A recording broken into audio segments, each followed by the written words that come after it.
Okay, so the point of this screencast is to cover some information on policy and guidance and evidence about why communication skills are so important. Then gives us more time to do some tasks and activities in the session. But rather than just listening to me talk about policy and guidance, what I want you to do is to be actively making a note of the key words that you come across as you're listening and watching that relate to your communication skills. So thinking about how having good communication skills is going to help you to be a good dietitian. And we're briefly going to discuss these at the beginning of the session.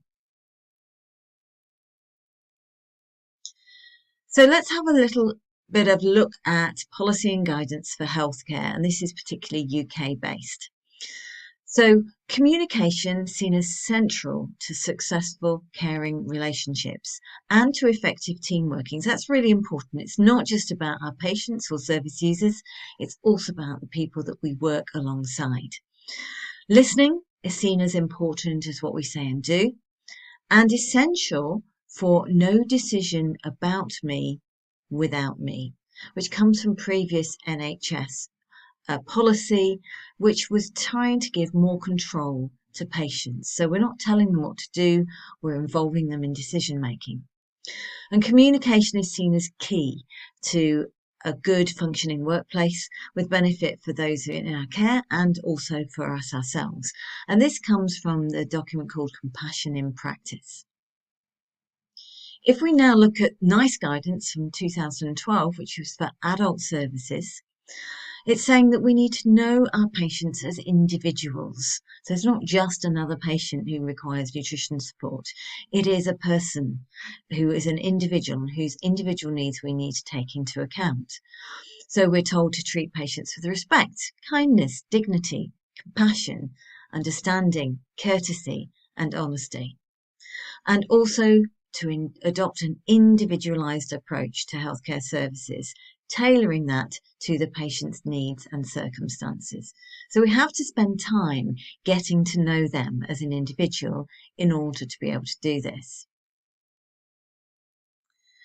In the Department of Health guidance called Benchmark for Communication, again, we're saying all staff must demonstrate effective interpersonal skills. All staff communicate fully and effectively with each other. And importantly, people and carers are enabled to communicate their needs and their preferences at all times. So there's something about us enabling with that. We need to tailor interventions for that particular person.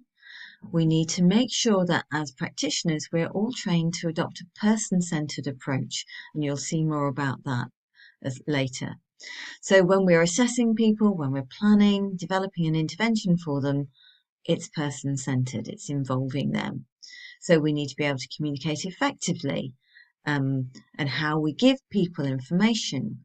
We use reflective listening and we demonstrate empathy, and we need to build rapport and relationships with our service users. So consistent messages coming through. And a document that you will also, I no doubt, come back to. It's actually a really good read, this. It's worth having a look at this. And particularly the diagram you can see here. If you go onto that web page, you can see that in a little bit more detail. And it pulls together what we need to do in order to be person-centered practitioners. And part of that is this active involvement in all decisions and treatments that affect people, informed choices, empowerment, and putting the person at the centre of their care. And that includes core skills, core person-centred approaches. So it's about our communication and relationship building and the conversations that we have with people, trying to engage with them, to enable them and to support them. So why are communication skills so important for dietitians? So this is the standards of proficiency for dietitians from the Health and Care Professions Council. This goes back to 2013. They should have reviewed it a couple of years ago, but I guess COVID got in the way of that one as well. But one of our core guidances that we need to be able to communicate effectively, core standard of proficiency, number 8. So again, you're going to see effective, appropriate verbal and non-verbal communication skills. And we'll think a little bit about that in the session. How do you communicate non-verbally as well as verbally? And we also need to be able to understand the verbal and non-verbal communication that's coming from our service users. Observing that, taking it into account. This person might be from a different community to us. They may have differences. How do we work to understand that? And we also need to be able to select the appropriate communication skills. So we're moving between different types of communication. We'll be using verbal and non-verbal with service users and others. And we need to be able to think about, well, how might that be different for someone who's older, someone from a different culture, a different ethnic background, a different gender, different socioeconomic status to us, or somebody with different spiritual or religious beliefs. So we've got to take those things into account with our communication. And we need to be mindful of our need to use interpersonal skills to encourage active participation. So this is a standard of proficiency. So by the time you become a graduate, you need to be proficient in all of these things. So this is the Bda Curriculum Framework from 2020, so the most up-to-date one. So this is our graduate competencies. So we need to be competent, autonomous and safe, but also compassionate practitioners. So we use our current knowledge, so you'll be gaining lots of knowledge over the next 4 years, and we want that, the knowledge is really important, but alongside that, we've got holistic, person-centred care and support. So we need to have a goal of improving nutrition, health and well-being in a holistic manner. So we're taking into account those aspects of that individual person again. Our knowledge needs to include our ability to enable the empowerment of individuals, communities and groups. So it fits with public health as well as individual consultations to help people to make informed choices. And our skills, we need to look at a range of different skills, including active listening, facilitation of others, establishing rapport, and again, interpreting those non-verbal cues. And another skill is about behaviour change, and you're going to see the link between our communication, person-centred care and behaviour change. So we are able to identify barriers to communication in practice and develop strategies to overcome them. So this is a whole area of communication. You'll see it's consistent with HCPC, the BDA and national policy. Consistent messages coming through. And this comes from the BDA Code of Conduct. So this is something that is relevant to you now as students. So it's relevant to dietitians, dietetic support workers and students.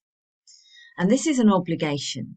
So we need, as members of the BDA, to respect individuals' needs, values, cultures, privacy, and act with integrity, honesty and openness. We need to respect the rights of individuals to make informed choices.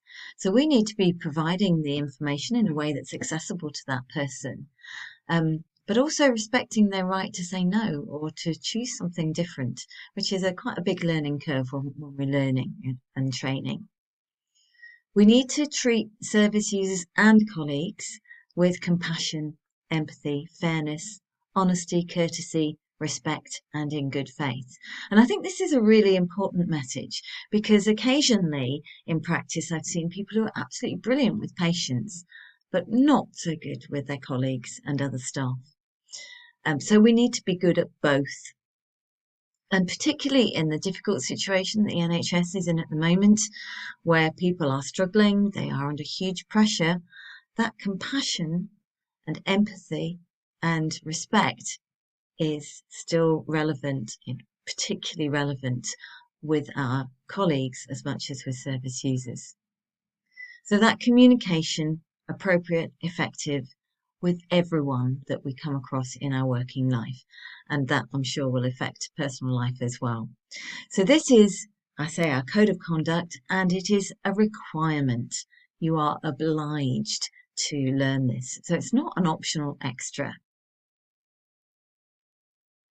And just to give you a very, very brief insight into some of the communication skills evidence that we've got in dietetics. There is loads more than this, and there is a lot of references that I've put at the end of the session we're doing for you to look things up if you're particularly interested.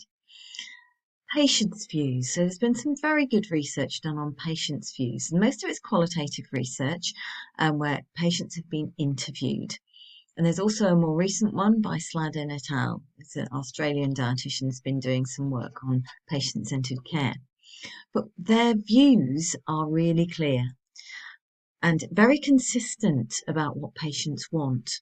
They want good communication, they want to have rapport with their dietitians, and they want individualised care. And the really important thing to take away with this is that patient-centred care can be led by the patient or the practitioner, or a mixture of both. And mostly it's going to be a mixture of both. So it can be patient-led or practitioner-led, or going from one to another. So the patient might lead part of the discussion, and you might, as a practitioner, be leading another part. So you develop over your training that flexibility. But some people will really want you to take a lead because they don't know what they want.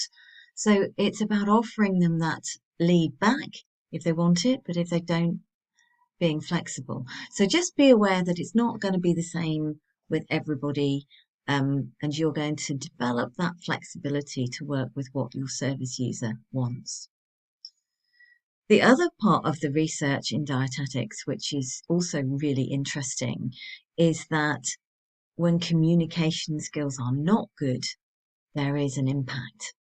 And one of those things is about significant disagreement between the patient and the professional in remembering what actually happened in the consultations. So their perspectives are quite different.